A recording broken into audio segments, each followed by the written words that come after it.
Llegamos al último encuentro con el doctor Gustavo Fondevila hablando sobre seguridad pública. Atención, esta parte es muy interesante. El doctor Fondevila es doctor en Derecho de la Universidad de la UBA, Magíster Artium en Ciencias Políticas, es profesor e investigador en México de la División de Estudios Jurídicos del Centro de Investigaciones y Docencias Económicas. La sigla es CIDE con C.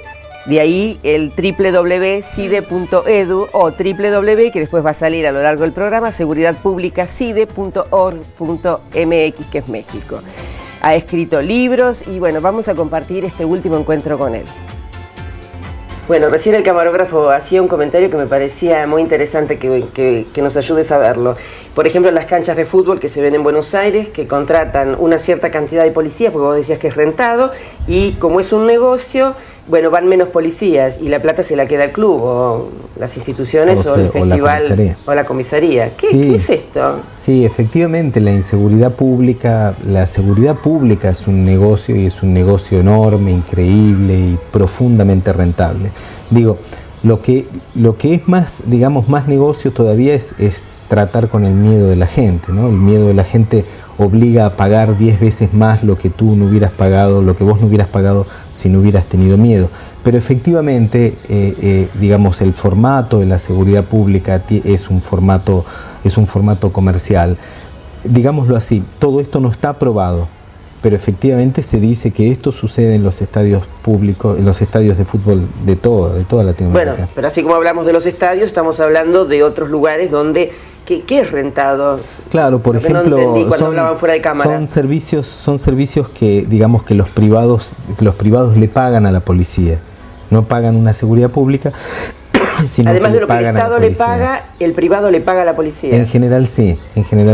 Hay que ver también, esto es un problema mucho más complejo. Por ejemplo, digamos, esto es habitual en toda Latinoamérica, sucede esto. Por ejemplo, las comisarías a veces tienen dinero del Estado para funcionar 10 días nada más. Porque no tienen nafta, porque no tienen nafta, horas extras. O los patrullas se descompusieron y no está presupuestado el arreglo, etcétera, etcétera. Las comisarías consumen muchísimo dinero. O no le mandan comida para los detenidos y de pronto entran 20 detenidos y no está presupuestado y entonces tienen problemas con la comida. Es decir, las comisarías consumen mucho dinero. Independientemente de esto, ya en el terreno de la delincuencia directamente, las comisarías, digamos, tienen distinto valor de acuerdo a dónde estén y qué área y qué negocios de la delincuencia de adentro. Si yo tengo una comisaría en un lugar donde se trafica mucha droga y donde hay mucha prostitución y donde hay mucho juego, digamos, yo puedo ofrecer protección a estos grupos de narcos, de prostitución, de extorsión, de chantaje. A cambio de dinero. A cambio de dinero, claro, y eso también es dinero que forma parte del circuito, digamos, informal de la inseguridad. Por eso pública. Por ahí la policía también sabe dónde está el delincuente, dónde está el narcotráfico, dónde está la cabeza, ¿no? Y tan perseguido también con el tema de la prostitución. Exactamente, es habitual esto, y es habitual también que las redes de informantes salgan de ahí. ¿Y cómo lograrían los políticos, yo ahora pensando en alguna propuesta para el político para reorganizar la seguridad pública? ¿Es tan complicada? ¿Cómo arreglas todo esto? Es muy complicado, sí, pero también es cierto que no hay prácticamente ninguna policía en Latinoamérica que se haya dado la tarea de una reforma profunda de la policía, porque esto tiene enormes costos políticos. Por ejemplo, supongamos que ahora se han puesto de moda los controles de confianza, es decir, ponen a una persona en el polígrafo, en el detector de mentiras, y le hacen preguntas para ver si logran pescarla en alguna mentira y está metido en alguna red, o le hacen exámenes, también se han puesto de moda los exámenes toxicológicos para ver si la persona consume drogas o no, y entonces poder, digamos, destituirle y depurar la policía. Pero esto es muy complejo. Supongamos que nosotros nos encontramos en la policía bonaerense, supongamos con 400 policías corruptos y los echamos. Es complejo echar 400 personas que lo único que han hecho en su vida es andar con armas y andar en temas relacionados con la delincuencia, ¿se entiende? Es, digamos, casi darle mano de obra barata a la delincuencia. En muy poco tiempo a esta gente la tenemos también armando bandas que secuestran, que roban. Exactamente. Digo, es un tema muy complejo. Hay que ofrecer planes de salida que sean más o menos razonables, hay que hacer depuraciones periódicas, no grandes depuraciones, hay que mejorar los mecanismos de ingreso, de selección de personal. No se puede competir con el dinero de la delincuencia, es otro tema el que hay que manejar. Bueno, no puedo dejar de preguntarte sobre, que es un tema que está dando vueltas en este momento, la ley de imputabilidad de menores, ¿no? Sí. Mira, la experiencia dice que todo aumento represivo de las penas no tiene absolutamente ningún efecto en bajar ninguna tasa delictiva.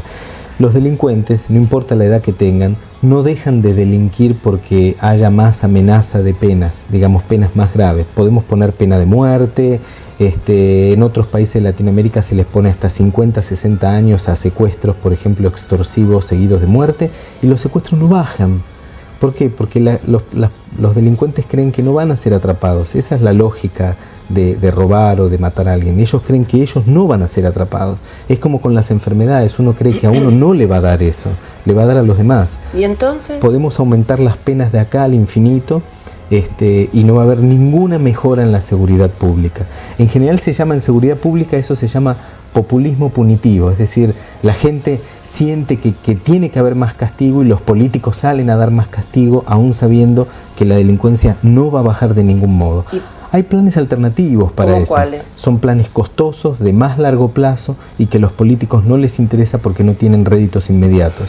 Por ejemplo, hacer prevención social. ¿Qué sería esto? Meterse en las villas, armar planes educativos para los chicos, sacarlos, meterlos en actividades deportivas, meterlos en actividades sociales, no dejar que se marginalicen por completo de la sociedad, que se caigan de la sociedad, meterlos en redes, de lo que fuera, puede ser hasta redes religiosas, digamos.